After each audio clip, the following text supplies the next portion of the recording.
সবাই পাপ করি, কি করি তো? এই নাম সংকীর্তন করলে সমস্ত পাপের নাশ হয়। নাম সংকীর্তন নিজস্ব সর্বপাপ প্রণশন। আর কি হয়? প্রণাম দুঃখ সমস্ত নমামি হরি করা। সাধুগুরু বৈষ্ণব দেখলে, কোনো মন্দির দেখলে মাথাকে নিচু করে দেয়া, কি হাত দুটো জোর করে মাথাটা নিচু করে দেয়া, যাকে যার নাম হচ্ছে প্রণাম। আর ঠোঁটটা জিহ্বাকে একটু নড়াবে, যার নাম হচ্ছে নাম। দুটো একটাতেও পয়সা লাগে না, লাগে প্রণাম করতে পয়সা লাগে না, পরিশ্রম হয় না এমন কিছু। আবার হরিনাম করতেও পয়সা লাগে না, পরিশ্রম হয় না, হয় কি? একটু ঠোঁট টিপ নড়ালেই হয়। তাহলে প্রণামও দুঃখ সমস্ত নমামি হরি করা হয়। এই জিহ্বায় নাম আর দেহ দিয়ে প্রণাম, এই দুটো যদি তোমার সঙ্গে থাকে, তাহলে শ্রীকৃষ্ণের কৃপা পেতে বিলম্ব হবে না। একদিন না একদিন কৃষ্ণের কৃপা পাবেই পাবে, নাকি বাবা? এখন তো প্রণাম করতেই ভুলে গেছে লোক। হ্যাঁ, এরকম করে প্রণাম করে, মাথা নোয়ায় না। মহাপ্রভু হরিনাম সংকীর্তন করলেন, যিনি ব্রজের শ্রীহরি তার আবার হরিনাম করবার দরকার কি বাবা? যিনি ব্রজের শ্রীহরি তার আবার হরিনাম করবার দরকার। এই জগতে দুই রকমের লোক দেখতে পাওয়া যায় বাবা। এই জগতে দুই রকমের লোক দেখতে পাওয়া যায়। এক রকমের লোক আচার করে কিন্তু না করে প্রচার, আচরণ করে কিন্তু অত প্রচার করে বেড়ায়। আর এক রকমের লোক আছে, প্রচার করে কিন্তু নাই আছে আচার, প্রচার করে তবু নাই আছে আচার। আর এক রকমের লোক শুধু বড় বড় প্রচার মুখে, আচরণের বেলায় কিছু নেই। আচরণ মানে আচার মানে সদাচার, সাধুর আচার। একটা কথা ভালো করে মনে রাখতে হবে, যদি কেউ কাউকে ভক্তি শিক্ষা বা ভজন শিক্ষা দিতে হয়, তার নিজের জীবনে যদি আচরণ না থাকে, তাহলে পথকে কখনো ভক্তি শিক্ষা বা ভজন শিক্ষা দেওয়া যায় না। সাধু সাজা, সাধু হওয়া এক নয়, নাকি? তাই মহাপ্রভু মনে মনে ভাবলেন, আমি যদি হরি নাম না করি, হরি নাম করবে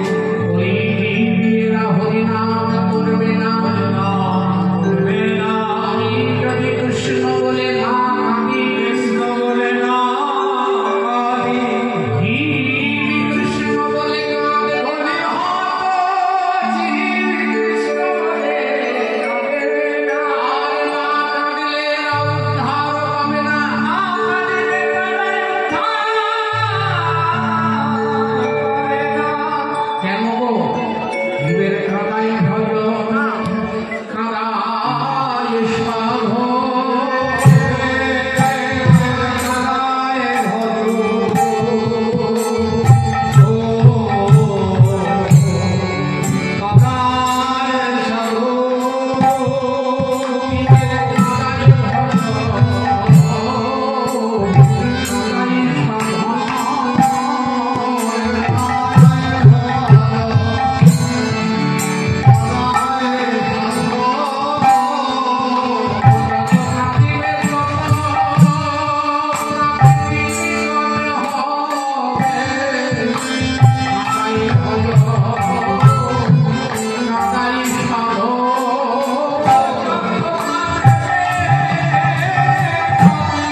কাটি জীবে কাটবে না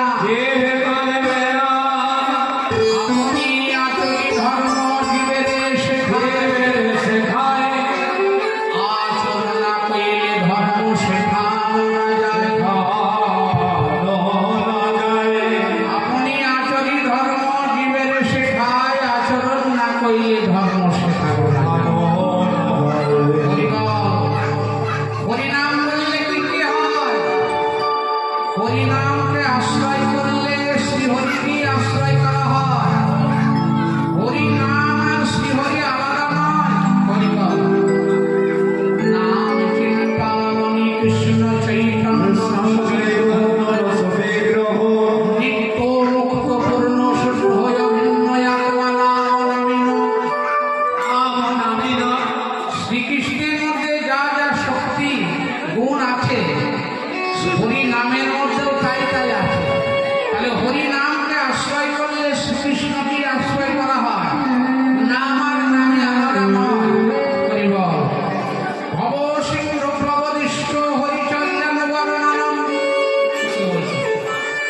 দেবশ্রী নারদ ব্যাসদেবকে বলছে হে ব্যাসদেব আরে মশাই আমার শোনা কথা নয় আমি দেখে এলাম বলে কি দেখে এলে যে নৌকায় করে দুর্গত কলিজীব তারা ভবসিন্ধু পার হয়ে পারে চলে যাচ্ছে সেই নৌকাটি আমি দেখে এলাম বলুন বলুন দেবশ্রী নৌকাটির নাম কি তাই দেবশ্রী বলছে ভবসিন্ধু অবদৃষ্ট হরিচর্যা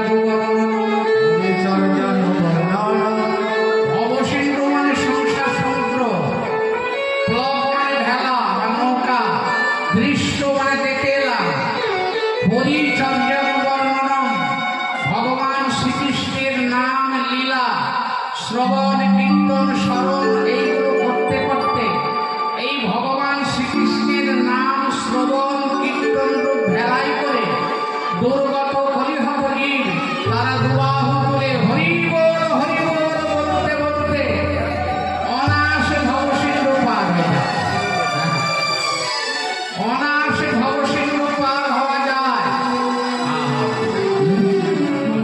সংসার সমুদ্র পার হওয়াই তো জীবের কর্তব্য নাকি সংসার সাগর পার হওয়া অত সোজা নয় কলিযুগে একমাত্র হরিনামের ভেলা ছাড়া সংসার সাগর পার হওয়া যাবে না নাকি বাবা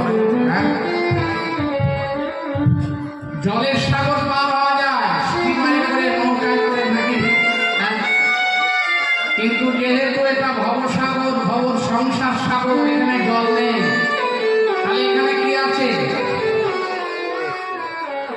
মায়াময় প্রপঞ্চে অনিত্য বস্তুর প্রতি আসক্তি বা মমতা বা মোহ মায়াময় প্রপঞ্চে অনিত্য বস্তুর প্রতি আসক্তি বা মমতা এটাই হচ্ছে সংসার নদীর জল এই পার হওয়া বড় মুশকিল যেহেতু এটা জলের নদী নয় তাই নৌকাখানাও কাঠের হবে না বা লোহার হবে না ছোট যেহেতু এটা জলের নদী নয় তাই নৌকাখানা কাঠের বা লোহার হবে না নৌকাখানা হবে হরিনামে তাই বলছেন ভবসিন্ধু প্রবদিষ্ট হরিচর্যা হরিবল হরিনাম করো নাম সংকীর্তন হইতে হয় সর্বানর্থ নাশ অনর্থ কি তাই তো আমরা বুঝি না যত যত কর্ম আমরা করি যে সমস্ত কর্ম করলে ভক্তি আসবার পথে বাধা সৃষ্টি করে সেইগুলি হচ্ছে অনর্থ নাম সংকীর্তন করলে অনর্থের নাশ হয়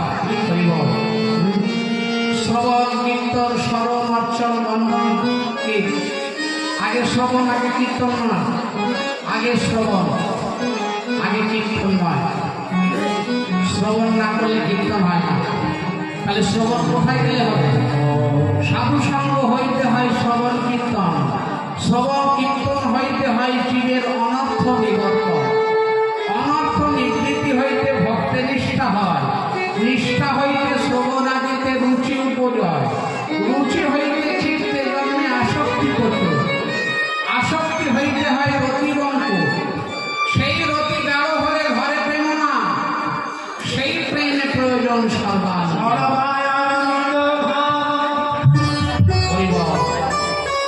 এই যে শ্রবণ করা, কীর্তন করা, এগুলো হচ্ছে সাধন ভক্তি।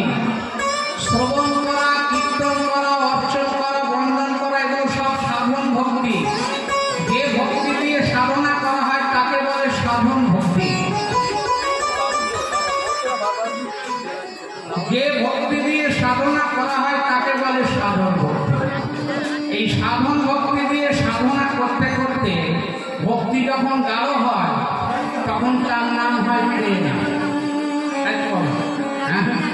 ভক্তি যখন গাঢ় হয় তার নাম হয় প্রেম। পাতলার দাম বেশি না গাঢ়র দাম বেশি? গাঢ়র দাম বেশি, পাতলার দাম কম।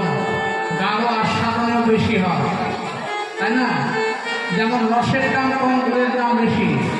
কেন? রসের মধ্যে নোংরা আছে। রসের পরমায়ু একদিন পরে রস থাকবে না। যদি রস মধ্যে থেকে গা তুলে ফেলে যদি গুড়ে পরিণত করা যায় তাহলে কিছুদিন গুড় থাকে। আবার গুড়ের দাম কম, চিনির দাম বেশি। চিনি আরো গাঢ় নাকি?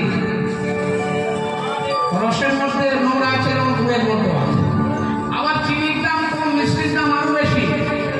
যত ঘন হবে তত খেতে সুস্বাদু হবে, দামও বাড়বে। হ্যাঁ, তাই সাধক দেহে প্রেম পর্যন্ত, প্রেম যখন আসে ভক্তের হৃদয়ে তখন ভক্ত সিদ্ধ হয়ে যায়, সিদ্ধ দশা প্রাপ্ত হয়। এই সিদ্ধ দশা প্রাপ্তির পরে আরো ছখানা পাক আছে। প্রেম যখন আরো গাঢ় হয় তখন তার নাম হয় স্নেহ। স্নেহ যখন আরো গাঢ় হয় তখন তার নাম হয় মান। মান আরো গাঢ় হলে তখন তার নাম হয় রাগ। তারপরে অনুরাগ, তারপরে ভাব, তারপরে মহাভাব। হ্যাঁ, এই এতগুলো কথা। তাই সাধন ভক্তি হচ্ছে 9 প্রকার। এই 9 প্রকার সাধন ভক্তি এখন কলিযুগ, এই কলিযুগের জীব এরা আচরণ করতে পারবে না। তাই সনাতন গোস্বামীকে মহাপ্রভু বলেছিলেন, নববিধা ভক্তি আচরণ করতে না পারলেও অন্তত 5টা ভক্তি অঙ্গ আচরণ করতে হবে। সেই 5টা ভক্তি অঙ্গগুলো কি? সাধু সঙ্গ, নাম সংকীর্তন, ভাগবত শ্রবণ, মথুরায় বাস, শ্রীমূর্তির শ্রদ্ধায় সেবন, সকল সাধন সার। এই সকল সাধন সার ভক্তির এই পঞ্চ অঙ্গ। কৃষ্ণ প্রেম জন্মে এই 5-এর অল্প সঙ্গ। কৃষ্ণ প্রেম জন্মাবে এই 5-এর অল্প সঙ্গ।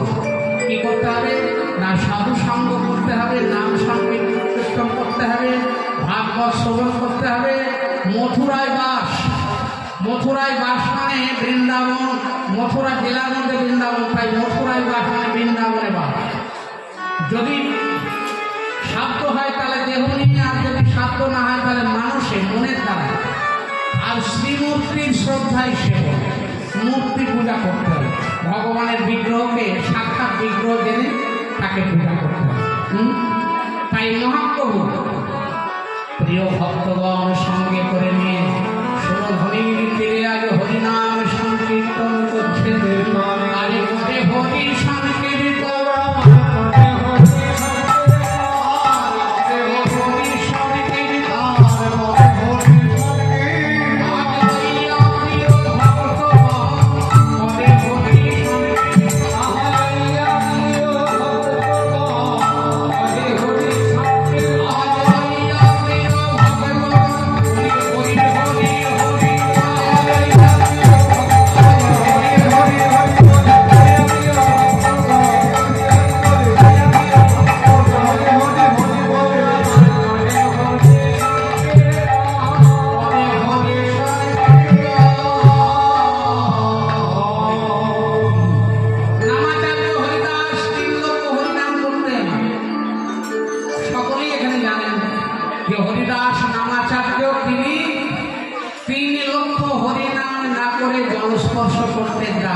প্রতিজ্ঞাবদ্ধ হয়েছে। 3 লক্ষ নাম ঠাকুর করিতেন কীর্তন।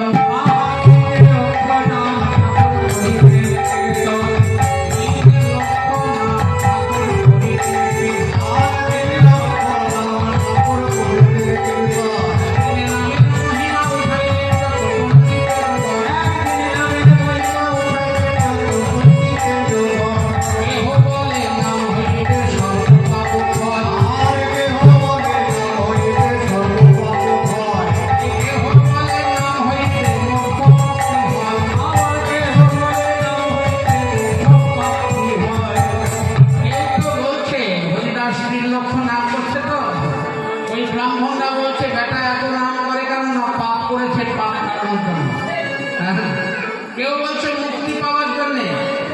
হরিদাস কহে নামের শুধু ফল নহে, হরিদাস কহে নামের শুধু ফল নহে, হরিদাস কহে নামের শুধু ফল নহে, নামের গুণে কৃষ্ণ পদে প্রেমের জয়, নামের গুণে কৃষ্ণ পদে প্রেমের জয়, নামের গুণে কৃষ্ণ পদে প্রেমের জয়,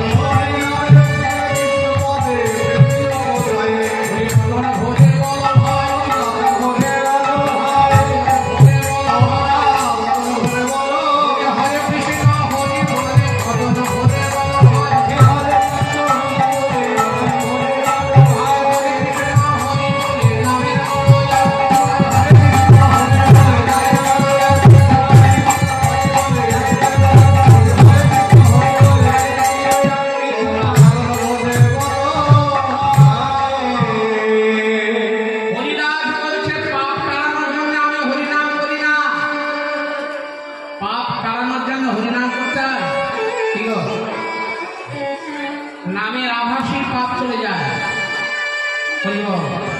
ওই যমরাজ বলছিল না পুত্রগণকে, হে পুত্রগণ ওই দেখো নাম উচ্চারণ মহাত্ম হরে পশ্যত পুত্রগা, ওই দেখো নাম উচ্চারণ মহাত্ম হরে পশ্যত পুত্রগা। আহা অজামি লোপি জ্ঞানৈব মৃত্যু পাশ বিমুচ্যতে, অজামি লোপি জ্ঞানৈব মৃত্যু পাশ বিমুচ্যত। ওই দেখো পুত্রগণ, অজামিল হরিনাম করেনি, ছেলের নাম নারায়ণ ছিল, সেই নারায়ণকে ডাকতে ডাকতে যমদূতের মৃত্যুর বন্ধন মুক্তি হয়ে গেল। আর যারা হরিনাম করে তাদের কথা কি বলা? অন্য যুগের ধর্ম নয়, এটা কলিযুগের ধর্ম।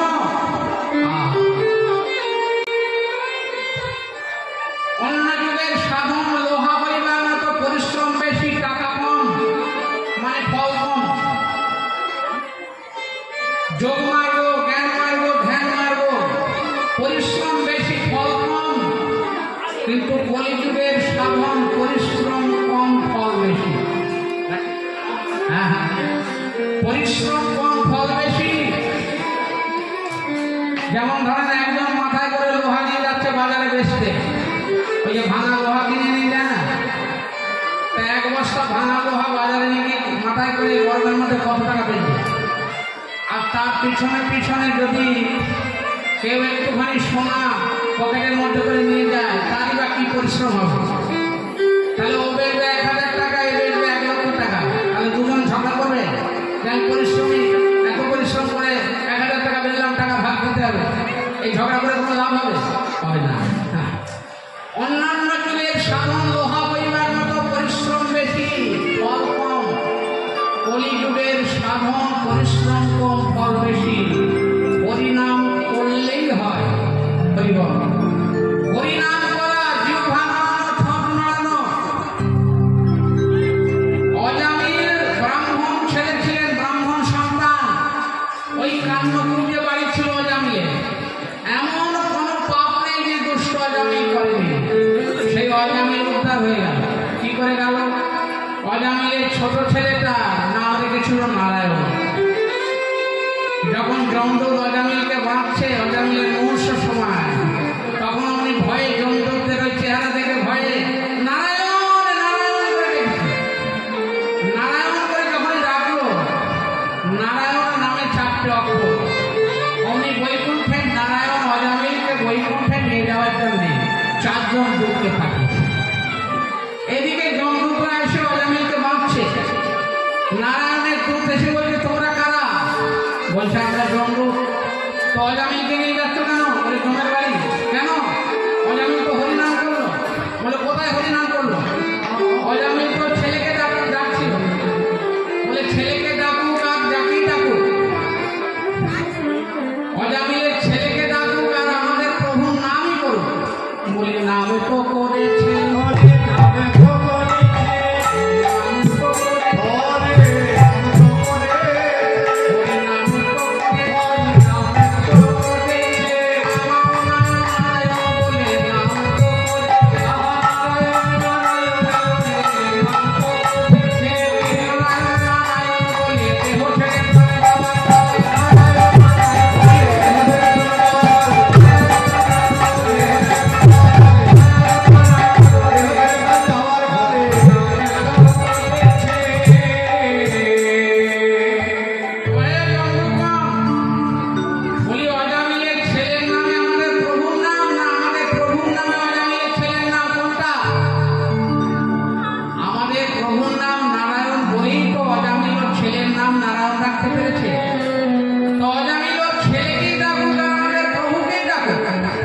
হরি নাম তো করেছে,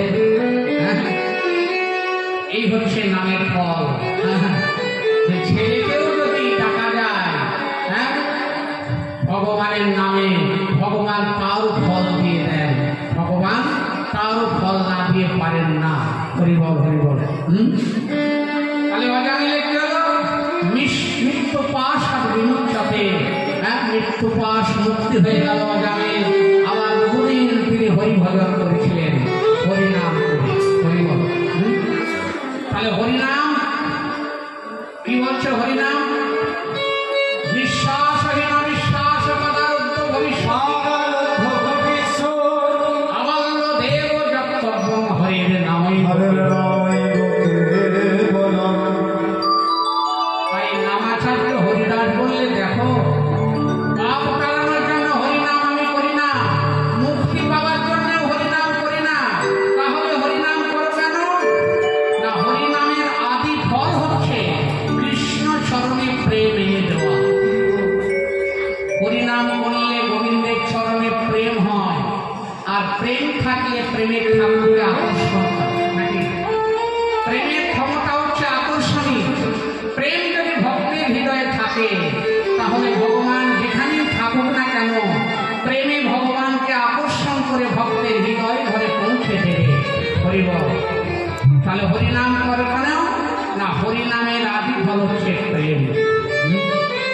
ভগবানের চরণে প্রেম হয়, ভগবানের চরণে প্রেম হয়। প্রেম প্রেম করে লোকে প্রেম জানে কি বা, প্রেম জানে কি বা, প্রেম করাটা কি হয় শুধু রমণীর সেবা। প্রেম পুরুষে নারী যখনই বুঝিবে, তখনই প্রেমের তত্ত্ব তোমার হৃদয়ে ফুটিবে।